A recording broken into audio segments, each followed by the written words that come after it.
If you've walked into a smoke shop or dispensary in Texas lately and you see THCA, Delta-8, Delta-9, THCP, THCO, and ever thought to yourself, how is this legal in Texas? You are not alone. Honestly, cannabis laws in Texas are very confusing, even for people like myself in the industry. So in this video, my goal is to help break down what these laws are, what's actually legal, what gets you high, what beginners maybe should avoid, and how to simply not waste your hard-earned money. All right, so let's talk about cannabinoids. We're gonna break it down starting with Delta-9 THC. Delta-9 is the traditional THC, the classic cannabinoid high people associate with marijuana, meaning if you go to a dispensary in a legal state like Colorado, California, Arizona, and you walk in and you see a THC gummy, drinks on the shelves, 99.9999999% of the time, those are going to be Delta-9 THC. It is the strongest mainstream psychoactive cannabinoid. It is very euphoric in its effects. There is an anxiety risk if you overdo it. So if you've ever heard of someone just feeling really anxious or paranoid when taking THC, it's probably because they took too much. It's really great for experienced users or moderate users, but ultimately it is your guiding, your compass, your everything you need to know about marijuana or cannabis starts at Delta-9 THC. So honestly, I feel like everybody has a story where they have a friend or a friend of a friend who's like, oh yeah, the one time I took a brownie and it was like way too much. The one time I took a gummy thinking it was a lower dose than I thought it was. And they had probably a really bad time. Most beginners just take way too much the first time. I even have stories like that. So my biggest tip is just to start low, and that usually means like 1 to 2 milligrams, and then you go up in 2 or 3 milligram increments from there. Now, Delta-8 has become more popular because people describe it as a smoother, less anxious version of Delta-9. And why is that? Delta-8 THC is still a THC. It just, the double bond is on the 8th carbon atom versus the 9th. I honestly don't know the scientific reason of why that is the case or how it affects your body in different ways, but essentially because it's a lower THC as far as numerical value goes, that double carbon bond shifts how it reacts in your body. So the lower number means that usually it's just less potent. People describe it as being more like a body high versus a head high, and it's half as potent as Delta-9. If you take a 10 milligram gummy of Delta-9, typically you need maybe 20 milligrams Delta-8 to achieve that same high or euphoric effect. Delta-8, like I said, is milder, it's more body heavy, it's a lot more honestly beginner friendly for people because it's less potent per milligram, but transparently, there are concerns about quality on the market because there is an argument and a debate over synthetic versus non-synthetic or synthetic versus synthesized. We have other videos on our channel if you want to go learn about those differences, or you can just do a little quick Google search. But just know that synthetic is not the same as synthesized, and there are ways to naturally get Delta-8 out of the plant or convert other cannabinoids to Delta-8 that are going to give you a much more normal and natural experience. It's very, very important to note that not all Delta-8 is made well. To be honest, it's not all made equal, just like Delta-9, honestly. So you just got to be really careful and really cautious of what you're looking for on the market, making sure they have COAs attached to them and that you know what you are taking. Let's talk about THCA though, because that is a newer one that's gained a lot of traction, especially in a place like Texas. I would say it might be the most misunderstood cannabinoid on the market right now. It's essentially an acidic form of Delta-9 THC. So it's a raw, non-activated form of THC. And if you can imagine, THC in general is in its activated state going to feel very euphoric. You're going to feel that something. THCA is not yet activated yet. There are medicinal benefits to it, but there is a way to also activate it. And how to activate it is through good old heat. That can be through a vape. It can be through combustion like fire. It can be through baking it in the oven. So there are ways to convert THCA to Delta-9 THC. And the reason that people feel like THCA flower feels like marijuana flower is because when you find higher percentages of THC on the market, for instance, we sell 25, 30, 31, 32% THCA flower with less than 0.3 Delta-9 THC.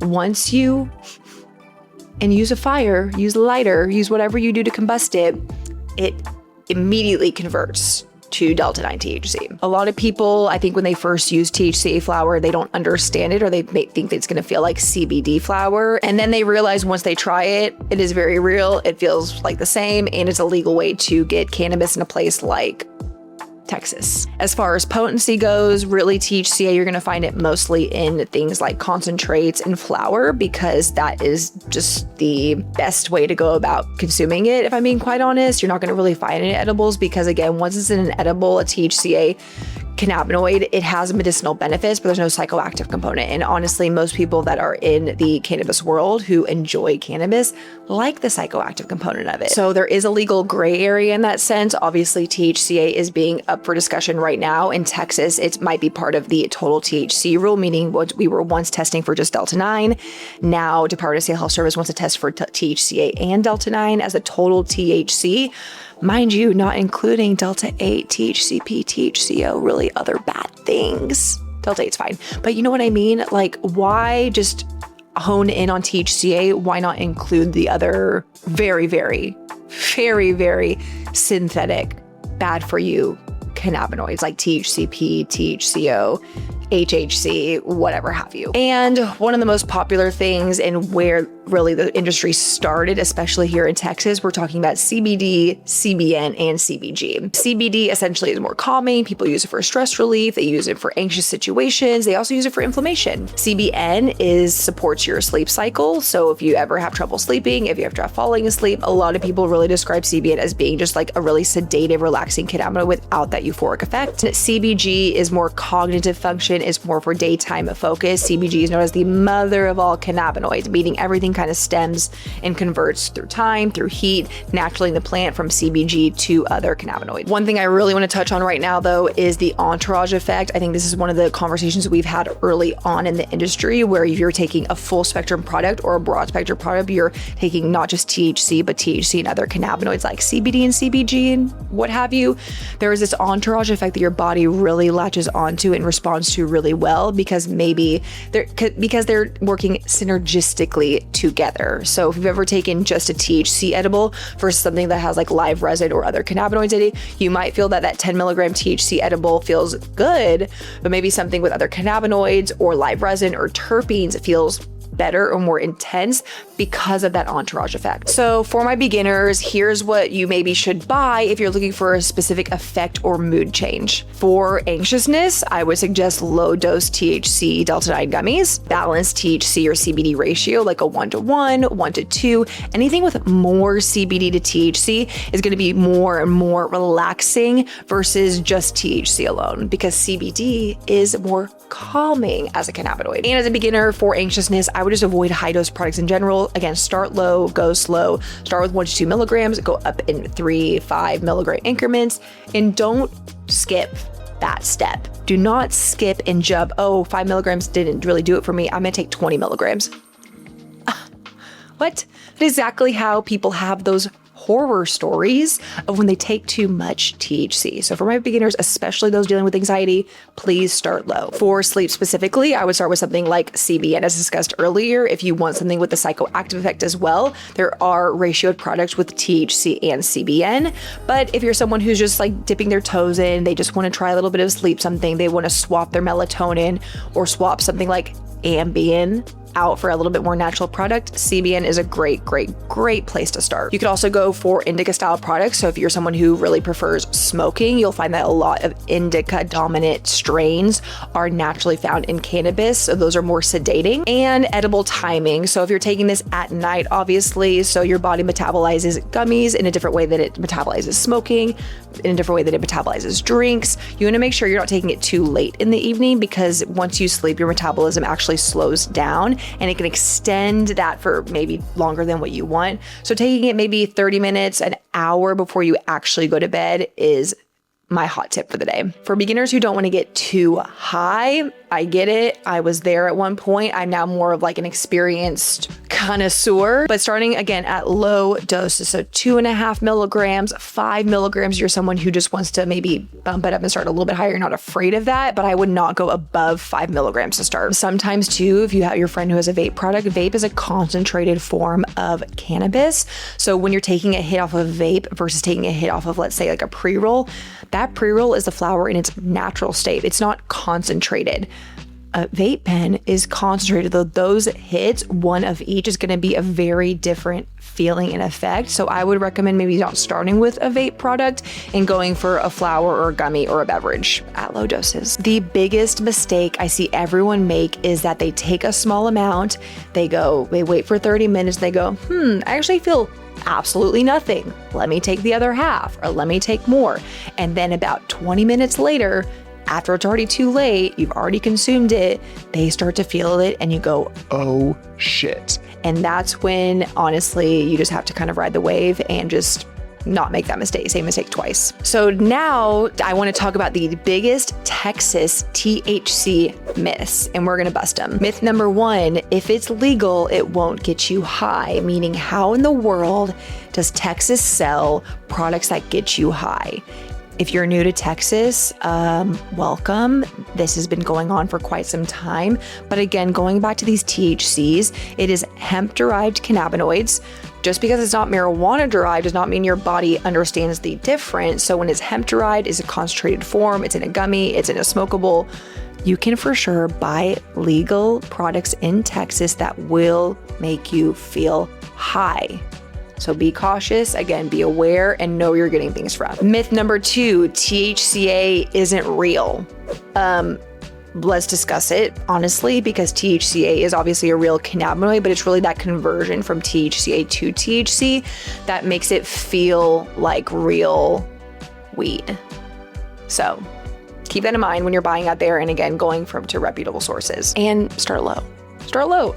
Everything I say, start low. Myth number 3 is all hemp products are technically safe, and technically, no, they're not. Again, you really want to go for accredited businesses that have their licenses, businesses that do proper testing, businesses that care about what's in their products. Just like you go to the grocery store, you flip over the label and you look at the nutrition facts or the ingredients list. Look at the ingredients list. What kind of ingredients are in your product? Where is it a hemp extract? Are they even using CBD? Are they even using THC?